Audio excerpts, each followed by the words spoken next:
Otep à tous.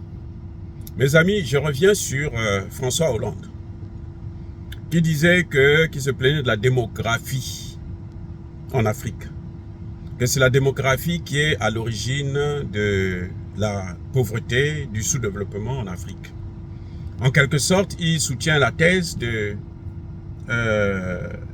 Emmanuel Macron qui disait que les femmes africaines font trop d'enfants. Il veut que dans chaque foyer, on puisse avoir 2, 3, 4 enfants. Vous savez pourquoi il parle comme ça? Parce que lui-même, c'est un irresponsable de haut niveau. Il a fait plusieurs enfants, au moins 3 ou 4 enfants à Ségolène Royal.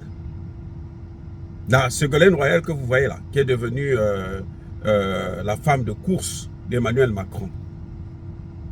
Il lui a donné plusieurs enfants, il ne l'a jamais épousée. Vous vous rendez compte? Ils ont même habité dans la même maison pendant plusieurs années. Il ne l'a jamais épousée.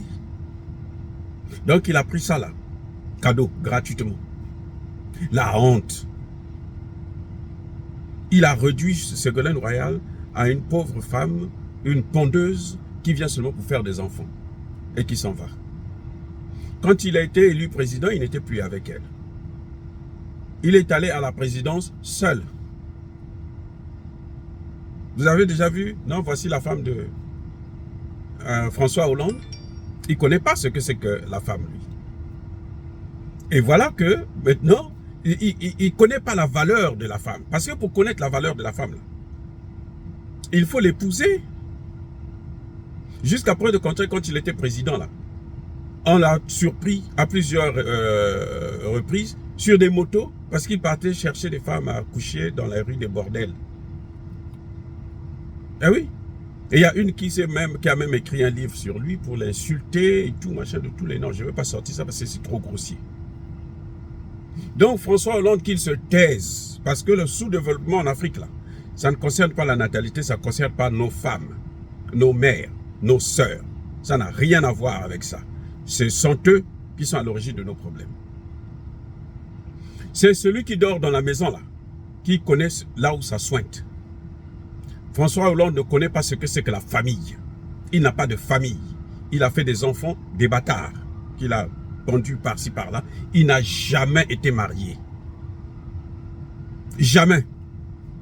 Il ne fait que vivre en concubinage. Vous croyez que c'est ça, c'est quelqu'un qui est responsable? Il est irresponsable plus que le mot même. Et c'est ça son problème. Maintenant qu'on lui demande de venir faire la propagande du planning familial en Afrique, alors il s'amène pour soutenir des thèses qui n'ont ni tête ni queue. Oh, bien-aimés frères et sœurs, je vous dis, je vous rassure, je rassure la femme africaine qu'elle est la meilleure. Il n'y a rien, il n'y a pas mieux que la femme africaine au monde. Ah, je répète encore, la femme africaine là, elle est la meilleure.